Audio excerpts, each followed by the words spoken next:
Hello, वर्षा रेसिपीजमध्ये तुमचं मनापासून स्वागत करते फ्रेंड्स. तर तुम्ही कधी गव्हाच्या पिठामध्ये आंबा घालून ही रेसिपी बनवली आहे का? नसेल बनवली तर एकदा नक्की बनवून बघा. एवढी भन्नाट रेसिपी आहे. त्यासाठी बघा इथे मी 1.5 कप गव्हाचं पीठ घेत आहे. तर तुम्हाला जेवढ्या क्वांटिटीमध्ये बनवायचं आहे तेवढं तुम्ही गव्हाचं पीठ इथे घेतलं तरी चालेल. तर इथे मी 1.5 कप गव्हाचं पीठ घेतलेलं आहे. परफेक्ट प्रमाण असं काही नाही आहे. तुम्हाला जेवढ्या क्वांटिटीमध्ये बनवायचे तेवढं तुम्ही कमी जास्त गव्हाचं पीठ करू शकता. आता हे गव्हाचं पीठ बघा मी चाळून घेतलेलं आहे. त्यामध्ये 2 चमचे तांदळाचं पीठ घालायचं आहे. तुम्ही कितीही क्वांटिटीमध्ये बनवलं तर 2 चमचे तांदळाचं पीठ आणि 2 चमचे रवा, बारीक रवा घालायचा आहे. त्यामध्ये थोडंसं किंचित मीठ घातलेलं आहे चवीनुसार. किंचित मीठ घातल्याने गोड पदार्थाची चव दुप्पट वाढते. त्यामध्ये 1 ते 1.5 चमचा, छोटा चमचा वेलची पूड घातलेली आहे. आता यामध्ये बघा 1 वाटी आंब्याचा इथे रस काढून घेतलेला आहे, मिक्सरमध्ये फिरवून घेतलेला आहे आणि हापूस आंबा वापरलेला आहे. तुम्ही इथे कुठलाही आंबा वापरू शकता. तर इथे मी हापूस आंब्याचा हा रस काढून घेतला आहे 1 वाटीभर आणि तो त्यामध्ये चमच्याने असा मिक्स करून घ्यायचा आहे. चमच्याने मिक्स करून घेतल्यानंतर पुढे मी स्टेप बाय स्टेप तुम्हाला दाखवतेच आहे, त्यामुळे व्हिडिओ हा कुठेही स्किप न करता पूर्ण बघा. आता बघा इथे आंब्याचा रस टाकून घेतला आहे. चमच्याने हे व्यवस्थित मिक्स करून घ्यायचं आहे. ही रेसिपी तुम्ही जर एकदा बनवली तर 7 ते 8 दिवस बघा खाल आणि एवढी चविष्ट आणि रुचकर बनते. तर तुम्ही बघा अगदी भोपळ घाऱ्या किंवा आमरस पुरीलासुद्धा मागे टाकेल एवढी ही छान रेसिपी आहे. आता हे बघा मी हाताने मिक्स करून घेते म्हणजे एकजीव होतो. पहिले चमच्याने व्यवस्थित मिक्स करून घेतलं, नंतर हाताने व्यवस्थित मळून घ्यायचं आहे, गोळा बनवून घ्यायचा आहे. जास्त घट्ट नाही किंवा जास्त पातळ असा बनवायचा नाही आहे. आता गोळा बनवून घेतला आहे म्हणजे पीठ व्यवस्थित असं हाताने मी मिक्स करून घेतलं. त्यामध्ये बघा अर्धी वाटी मी लाल गूळ घेतलेला आहे आणि त्यामध्ये 2 ते 3 चमचे इतपत पाणी घालायचं आहे आणि गूळ हा व्यवस्थित असा मिक्स करून घ्यायचा आहे. गुळाचं पाणी बनवून घ्यायचं आहे आणि ते त्यामध्ये ॲड करायचं आहे. आता त्यामध्ये ॲड करायचं आहे आणि पुन्हा व्यवस्थित मळून घ्यायचं आहे. म्हणजे पदार्थ गोडीला अगदी परफेक्ट असा बनतो. तुम्हाला जर अजून जास्त गोड हवे असेल तुमच्या आवडीप्रमाणे तुम्ही गूळ हा कमी जास्त करू शकता. तर इथे मी अर्धी वाटी लाल गूळ वापरलेला आहे. आता हे बघा पूर्ण असं रगडून हे पीठ असं मळून घ्यायचं आहे आणि गोळा बनवून घ्यायचा आहे. जास्त असं पातळ किंवा जास्त असा घट्ट असा बनवायचा नाही आहे. व्यवस्थित पदार्थ बनवता आला पाहिजे आपल्याला. आता मी तुम्हाला पुढे दाखवतच आहे. तोपर्यंत चॅनलवर नवीन असाल तर लाईक करा, सबस्क्राईब करा आणि बाजूचं बेल आयकॉन ऑलवर सेट करा म्हणजे माझ्या अशा वेगवेगळ्या रेसिपी तुम्हाला पाहायला मिळतील. आता इथे गोळा बनवून झालेला आहे. एक 5 ते 7 मिनटं फक्त साईडला ठेवायचं आहे झाकण ठेवून. आता बघा पीठ व्यवस्थित भिजलेलं आहे. मी तुम्हाला दाखवते. त्यातला थोडासा असा गोळा बाजूला काढून घ्यायचा आणि पुन्हा पोळपाटावर मळून जसं आपण चपातीसाठी गोळा बनवून मळून घेतो त्या पद्धतीने इथे गोळा बनवून घ्यायचा आहे आणि नंतर आपल्याला चपातीसारखंच असं लाटून घ्यायचं आहे. थोडं पिठी लावली तरी चालेल. पिठी लावूनच लाटायचे म्हणजे व्यवस्थित लाटता येतं, पोळपाटाला चिकटत नाही. आणि गोलाकार असं व्यवस्थित लाटून घ्यायचं आहे. जास्त जाड नाही किंवा पातळ नाही. जे आपण रोजची चपाती बनवतो त्यापेक्षा थोडीशी जाडसर ठेवायची आहे. अगदी स्टेप बाय स्टेप दाखवते आहे. आता अधिक महिना चालू आहे. ह्या अधिक महिन्यामध्ये आंब्याचं सीझन आहे तोपर्यंत असे तुम्ही आगळेवेगळे पदार्थ बनवून खाल्ले तर बघा खायला पण छान वाटतात आणि वेगवेगळे आपण पदार्थ जर बनवले तर लहानच काय तर मोठेसुद्धा जाम खुश होतील. आता बघा इथे अशी छोटी धारदार वाटी मी इथे घेतलेली आहे. तुम्ही डब्याचं झाकण किंवा डबाही घेऊ शकता आणि असे आपल्याला गोलाकार शेपमध्ये कापून घ्यायचे. जसं आपण पुऱ्या बनवतो किंवा भोपळ घाऱ्या बनवतो त्या पद्धतीने आपल्याला ह्या लाटून घ्यायच्या आहे. मी 2 प्रकार दाखवलेले आहे. तुम्हाला जो प्रकार आवडेल तो तुम्ही बनवू शकता. आता त्यानंतर बघा पुन्हा आपल्याला असं छोटा गोळा काढून घ्यायचा आहे आणि पुन्हा मळून असं लाटून घ्यायचं आहे. गोलाकार शेपमध्येच मी लाटून घेत आहे. तर आता आंब्याचं सीझन आहे बघा, तर आपण आमरस वगैरे आमरस पुरी किंवा आमरस पोळी आपण नेहमीच बनवतो. परंतु ही जर वेगळ्या पद्धतीने अशी जर पुरी बनवली तुम्ही तर एवढी खायला चविष्ट आणि रुचकर लागेल.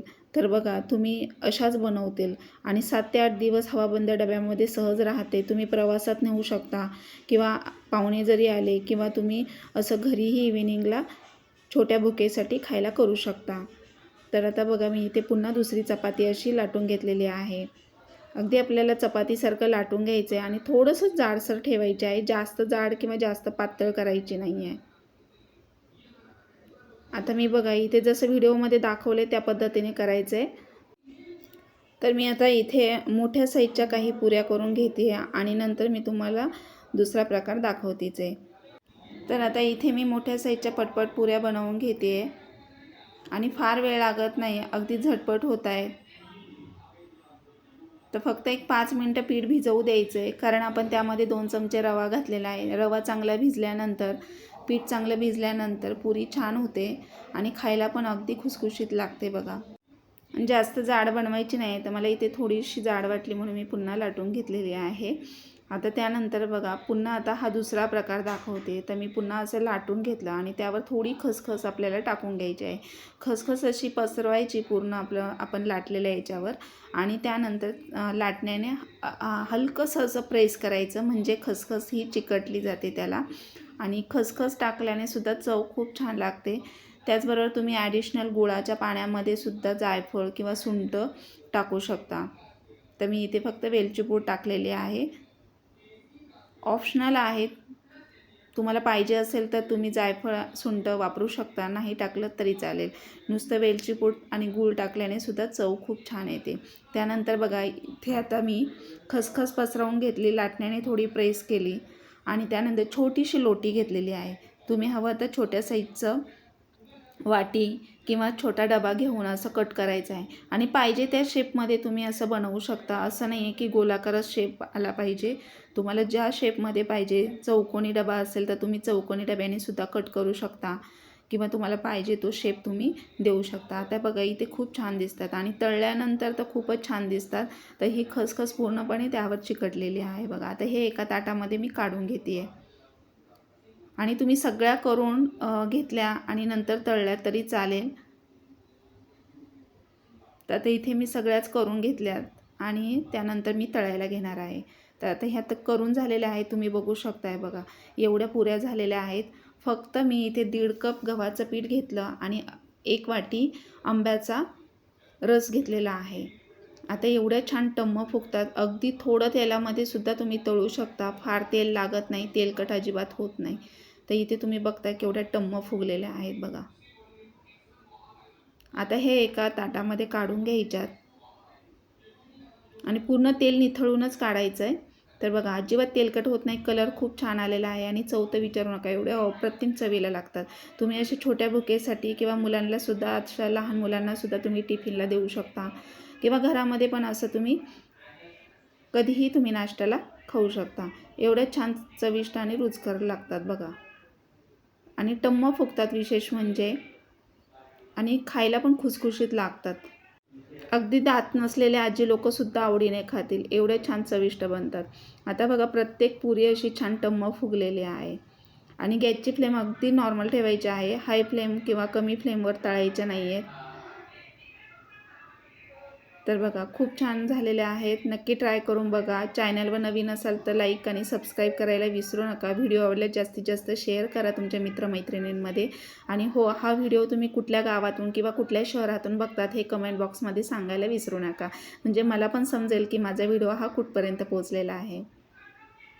आता मी एका मागोमाग तळून घेते. तळायला फार वेळ लागत नाही, अगदी तुम्ही बघा 7 ते 8 मिनटामध्ये ह्या पुऱ्या बनवू शकतात आणि झटपट होतात. विशेष म्हणजे फार वेळ लागत नाही. तर तुम्ही नक्की एकदा करून बघा आणि खरंच मी आठवड्यातून ह्या 2दा बनवलेल्या आहेत. तर एवढ्या छान लागतात बघा आणि एवढ्या टम्म फुगलेल्या आहेत ना. तर विशेष म्हणजे बघा ह्या बराच वेळ अशा टम्म फुगलेल्या राहतात, अजिबात तेलकट होत नाही किंवा खराब होत नाही. 7 ते 8 दिवस म्हटलं तरी ह्या डब्यामध्ये छान राहतात. तर आता माझा व्हिडिओ मी इथंच एंड करते. आय होप आवडला असेल तर लाईक करा, सबस्क्राईब करा आणि बाजूचं बेल आयकॉन ऑलवर सेट करा, म्हणजे माझ्या व्हिडिओचं नोटिफिकेशन तुम्हाला येईल आणि अशा छान छान रेसिपी तुम्हाला पाहायला मिळतील. तर भेटूया नेक्स्ट व्हिडिओमध्ये. तोपर्यंत मस्त खा, मस्त राहा. Bye bye, thank you. आणि हो, ही आंबापुरी नक्की बनवून बघा, तर घरच्यांना नक्कीच आवडेल आणि पाहुणे पण जाम खुश होतील.